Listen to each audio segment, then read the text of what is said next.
हे राम पुरुषोत्तमा हरे नारायण माधव गोविंद गरुड़ध्वजा गुणनिधि दामोदर माधव।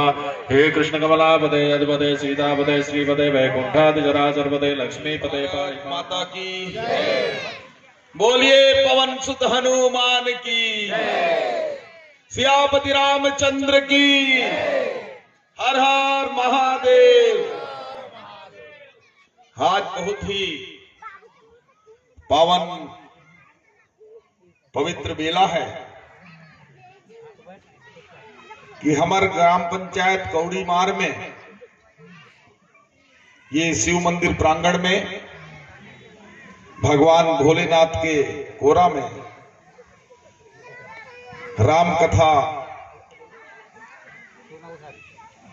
के गायन वादन चित्रण और सजीव भगवान श्री रामचंद्र जी के बारे में उनकी गाथा को हम सब लोग यहां सुनने के लिए इकट्ठा हुए हैं। आज भगवान श्री रामचंद्र जी के चरणों को नमन करते हुए भगवान भोलेनाथ को साष्टांग प्रणाम करते हुए पवन सुत हनुमान जी के सामने नतमस्तक होते हुए आज इस पावन बेला पर सबसे पहले हमारे राजहंस मानस परिवार इनका हम नमन करते हैं, अभिनंदन करते हैं कि आप सब लोगों के मुखारबिंद से, आप लोगों के सब सौजन्य से हम लोग ये कथा सुन पाएंगे। जोरदार एक बार ताली बजा कर स्वागत करें। हमारे बीच में हमारे बहुत ही सज्जन वृंद उपस्थित हैं। हमारे जनजाति गौरव समाज के संभाग के अध्यक्ष हमारे गुरुदेव परमेश्वर सिंह जी आज यहाँ उपस्थित हैं। हमारे वरिष्ठ नेता भैया लखनलाल श्रीवास्तव जी भी उतना दूर से इस राम कथा में मौजूद हैं। समस्त ग्रामवासियों का भी मैं धन्यवाद करता हूं कि आप लोगों ने ऐसे कार्यक्रम का आयोजन किया। ग्राम के सभी जनों का हार्दिक अभिनंदन हम करते हैं। विशेष रूप से माताओं का यहाँ से लेकर वहां तक संख्या है और ऐसा भगवान के प्रति प्रेम कि आमाडाट से हमारे पटेलिन दाई भी मैं देख रहा हूं कि वो भी आई हुई है। आपका भी नमन है मैया, बड़ा दूर से आप आई हैं। और सभी संत जनों का इस मानस कथा में अभिनंदन और स्वागत है। भगवान राम जी की कथा जिस मानव जीवन के लिए न केवल कथा है बल्कि एक ऐसा ज्ञान है, एक ऐसा विज्ञान है जिसको समझ लेने से, जिसको सीख लेने से हमारे न केवल इस भौतिक संसार में बल्कि सांसारिक जीवन, संसार में शरीर नष्ट हो जाने के बाद भी अगले जन्म तक पहुंचाने का एक सीढ़ी के रूप में इस जन्म से अगले जन्म का जो काम करता है वो भगवान श्री रामचंद्र जी की उनकी कथा है। उनके बारे में हम लोग जितना ही सुने वो कम है। मैं आप लोगों को बताता हूं, राम नाम की महिमा इतनी अनंत है कि राम कथा सुनना किसी भवसागर से पार होने के बराबर, उससे कम नहीं है। हम राम कथा सुने मतलब इस संसार के भवसागर को कभी भी पार कर सकते हैं। एक बार का कथा है, छोटा सा। बताते हैं कि एक आदमी बहुत बदमाश था, एक भी पुण्य का काम नहीं किया, पूरे लोगों को तंग करना, ये करना वो करना। जब छोटा था तब से उसके पिताजी बड़े भक्त थे तो उसको मारते थे, पीटते थे, बोलते थे राम का मन लगा, कथा में ले जाते थे, मंदिर ले जाते थे, भाग जाता था। एक बार पकड़ के उसको बोले, बांध के कि तुम राम नाम लो। बोले मैं राम वाम का नाम नहीं लेता, चाहे मेरा जान ले लोगे। ठीक है बोले, अब क्या करता, कोई आदमी अब बिगड़ी जाए तो अब आखिरी में आदमी को तो एक दिन जाना ही रहता है, तो खत्म हो गया वो समय आ गया। तो पहले जिंदा जिंदा ले जाते थे, सुने होंगे कहानी। पहले वैसे नहीं ले जाते थे, टाइम आए तो उसको धर के शरीर सहित ले जाते थे। तो यमदूत आए, पकड़ के ले गए। तो यमराज जी के पास उनका जो हिसाब किताब करने वाला है चित्रगुप्त महाराज, हमारे चित्रगुप्त महाराज जी पूरा हिसाब किताब सब वही रखते हैं। तो चित्रगुप्त जी हिसाब किताब खोले अपना खाता बही, तो बोले इसको, बोले एक बार ये राम का नाम लिया है, बोले तो बोले तो कभी लिए ही नहीं है, बोले तो एक बार, बोले ये जबरदस्ती इसको बोल रहे थे। तो बोले मैं राम वाम का नाम नहीं लेता। तो बोले समझ नहीं आ रहा है इसको, क्या इसका हिसाब करें। बोले एक बार राम का नाम तो लिया है, बड़ा मुश्किल है। बोले मैं इसका निर्णय नहीं कर पाऊंगा, मैं बता दिया हिसाब किताब, आप लोग अब यमराज महोदय के पास सिपाहियों को बोले कि जाके फाइनल पूछ लीजिए। तो यमराज जी बोले कि ऐसा ऐसा है, चित्रगुप्त जी तो बताए कि एक बार राम का नाम लिया है। तो बोले भाई चित्रगुप्त जी के हिसाब किताब में, कानून में कुछ आ ही नहीं रहा है। वो भी परेशान, बोले एक बार का तो कोई हिसाब किताब नहीं मिल रहा है, तो ऐसा करते हैं चलते हैं, बोले इसको लेके, बोले कि ब्रह्मा जी के पास, वही बताएंगे कि अब एक बार राम नाम का कहा है, इसको नरक में डालें कि स्वर्ग में भेजें कि कहाँ रखें, कुछ समझ नहीं आ रहा है। बोले नरक में डाल दिए, तो एक बार राम नाम लिया है तो बोले फिर झंझट, स्वर्ग में बोले डाल नहीं सकते, इतना इसका बुरा काम है, तो अब करें तो करें क्या। बोले क्या करें। फिर उसको ले गए वहां ब्रह्मा जी के पास। तो ब्रह्मा जी को बताया कि ऐसा ऐसा मामला है। तो ब्रह्मा जी बोले मैं भी इसका रिपोर्ट नहीं बता पाऊंगा, बोले मेरे से ऊपर वाले हैं शंकर भगवान जी, उनके पास चलते हैं।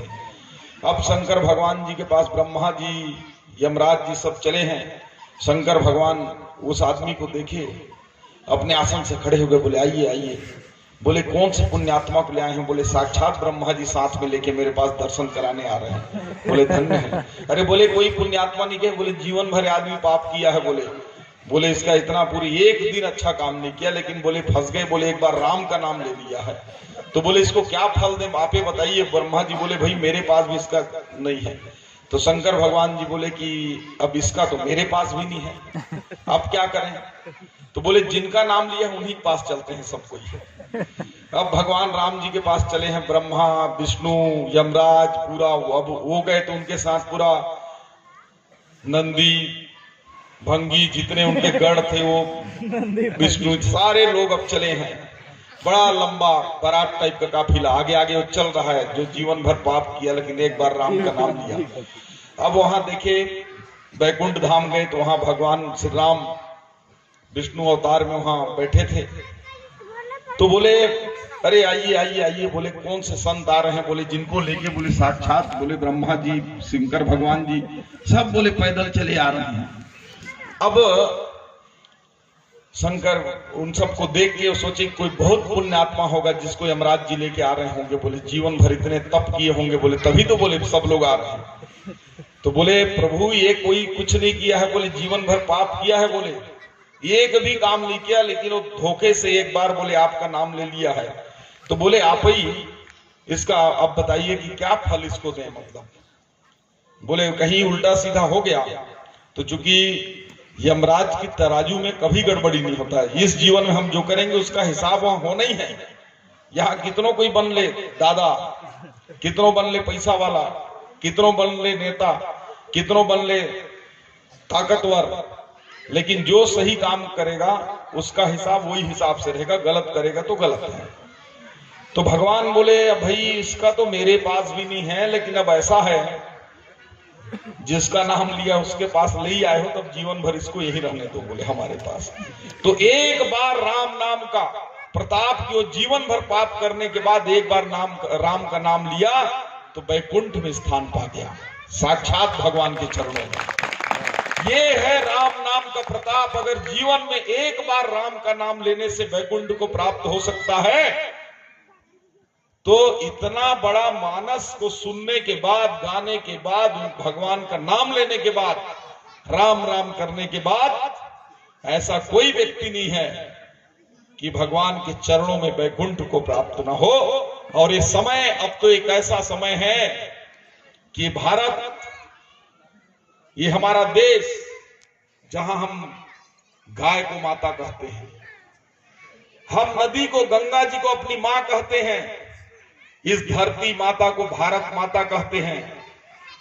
और मां से बड़ा इस दुनिया में कोई नहीं है।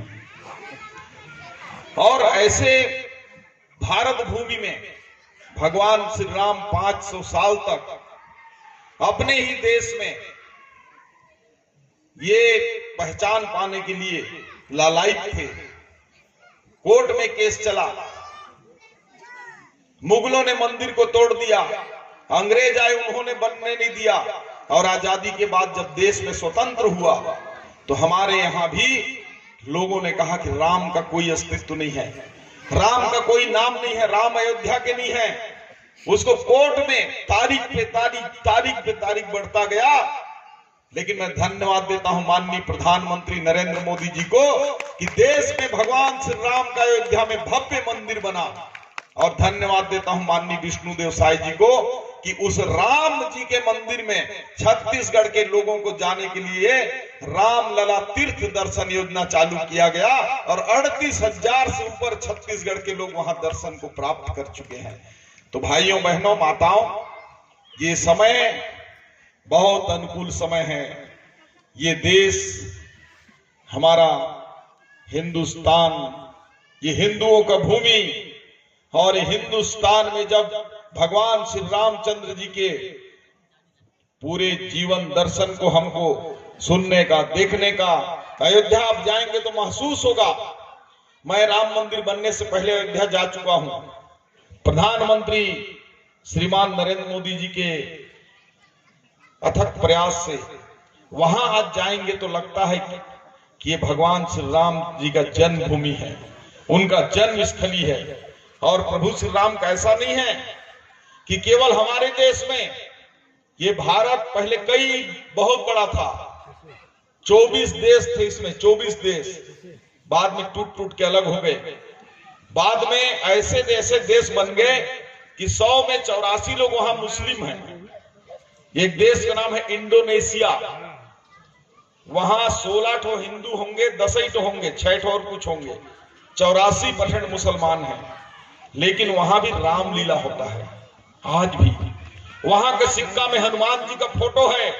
जब अटल बिहारी वाजपेयी जी गए थे वहां इंडोनेशिया में, तो वहां के राष्ट्रपति ने उनके सम्मान में रामलीला कराया। तो अटल बिहारी वाजपेयी जी पूछे कि राष्ट्रपति जी, आपके यहां तो पूरा मुसलमान है, तो ये रामलीला आप लोग मेरे लिए करवा रहे हैं क्या? तो बोले मान्यवर, बोले हमारा देश मुस्लिम देश जरूर है, लेकिन बोले आपके लिए हम रामलीला नहीं करा रहे हैं। हमारे देश में रामलीला होता है, बोले हमारा पूजा करने का तरीका बदल गया है, लेकिन हमारी संस्कृति नहीं बदली है। ये बोले संस्कृति नहीं बदली है। तो ये भगवान राम की महिमा का प्रतीक है। और इसलिए मैं आज आप सब लोगों के बीच राम कथा सुनने का मुझे आप लोगों ने, तो निश्चित रूप से ये देश में भी फिर से घर घर में राम और रामायण का ज्ञान और भजन कीर्तन हो ही। और निश्चित रूप से मुझे पूरा विश्वास है कि सबसे ज्यादा गड़बड़ अगर करी है तो हमार पीढ़ी में नहीं करी है, हमार समय काल खंड वाले भाई छोटे छोटे रहे तो रामायण होत रही, बढ़ाए तो हम विसर्जन करे बर, और फिर से ऐसा लगा था कि आए वाला समय में हो ही तो हमन ला अपन ही ये तन में, ये जीवन में इंतजार नहीं करना है। कोई 80 साल भी होगी सही तो सोच ले कि 5 साल और जीऊं तो 5 साल रामायण चालू करो। कोई 50 साल का होगी सही तो कोई बात नहीं, क्या करे थे 50 साल छोड़ हिसाब किताब।